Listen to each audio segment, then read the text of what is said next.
Hello everyone, welcome back to my channel.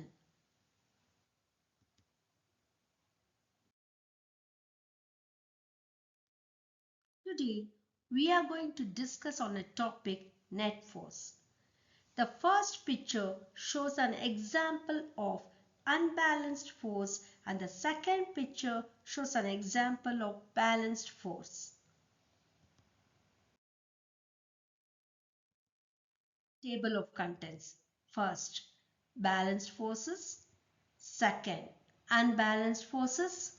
Third, combining forces.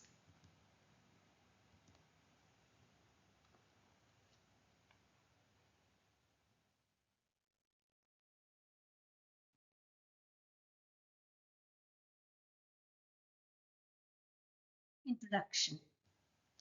Sometimes more than one force may act on an object. In such situations, a change in the state of motion of the object will depend on both magnitude as well as the direction of the applied forces. Based on their magnitude and direction of forces, the forces can be classified as balanced and unbalanced forces.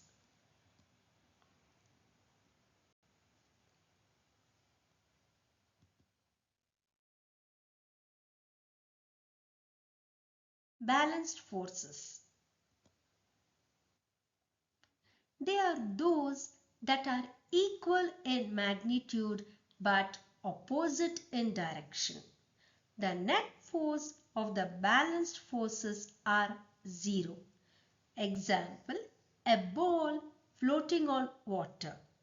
While floating, the weight of the ball acts downwards while the buoyant force acts in the opposite direction, that is upwards. Because they are balanced forces, they have equal magnitude, that is 2 newtons on both the sides but in opposite directions. So, what is buoyant force? Buoyant force is a upward force acting on an object when partly or completely immersed in a fluid. Due to the buoyant force, a body submerged partly or fully in a fluid appears to lose its weight, that is, appears to be lighter.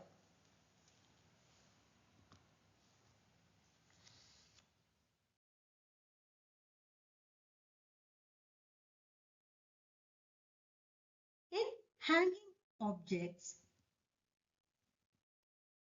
the tension force acts on the hangers is the same as the gravitational force acting on the weight of the apple, but both forces act in the opposite direction and they have equal magnitude.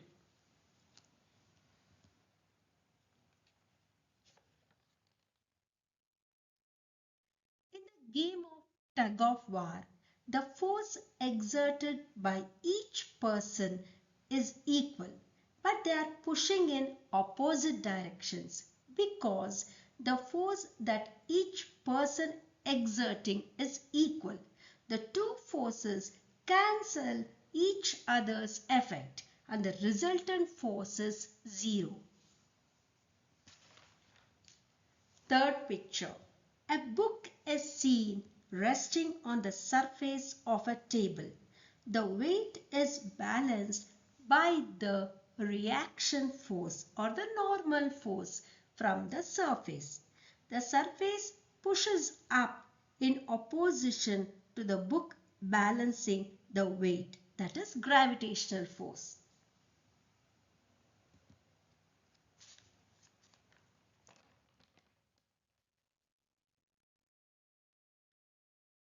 The fourth picture.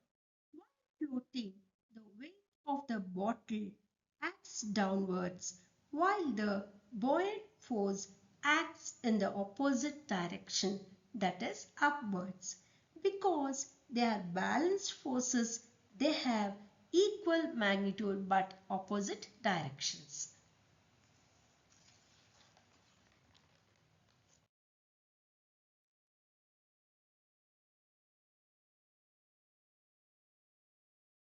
Unbalanced forces. They are not equal in magnitude. They may or may not act in the same direction. The net force of the unbalanced forces are not equal to zero, causing the object to accelerate and change its state of motion. Example, a group of kids winning tug-of-war game.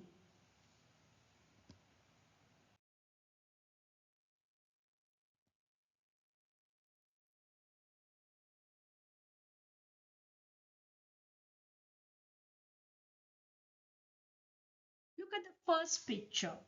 It's about free fall.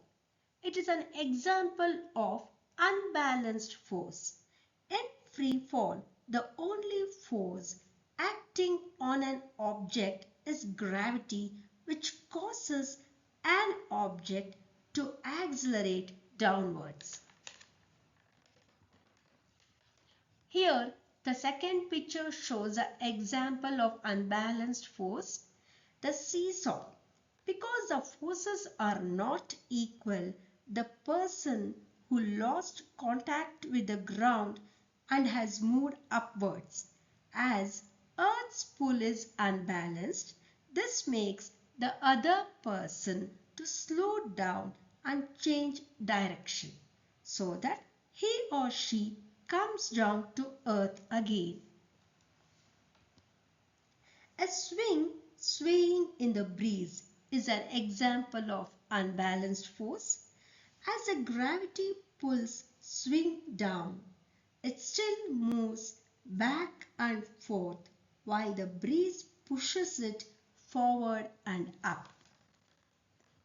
The fourth example shows an example of unbalanced force. If you kick a football with a force greater than the force of friction acting against it, the ball will accelerate in the direction of your kick due to the unbalanced force you are applying.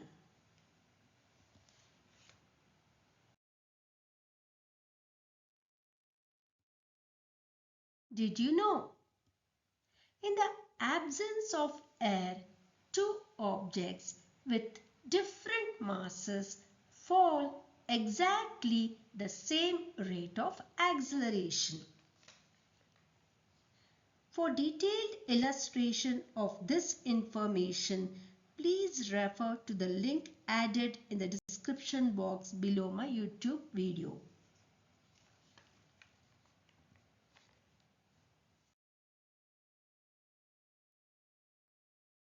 Combining forces.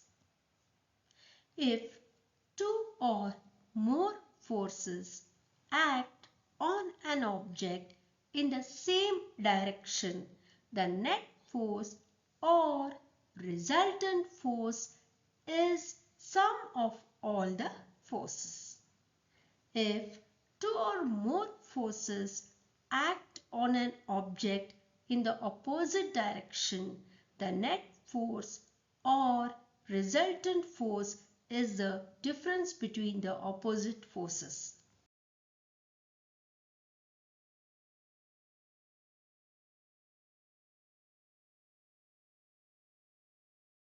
Look at the example of combining force.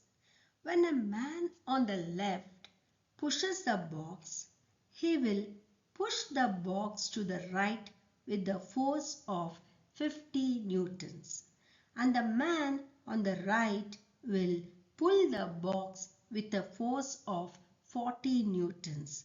The net force on the box therefore is 90 newtons to the right. So that's the way the box will move.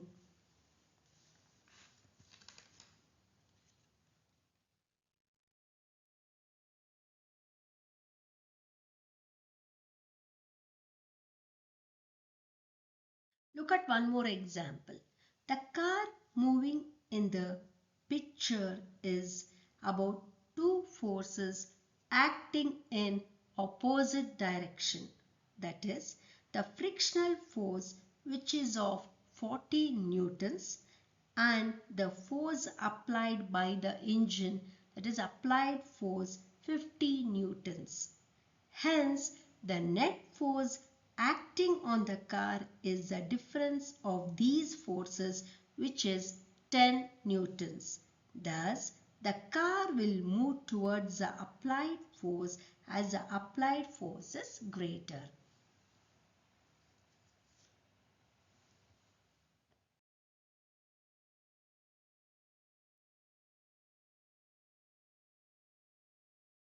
It's practice questions time.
Thank you everyone.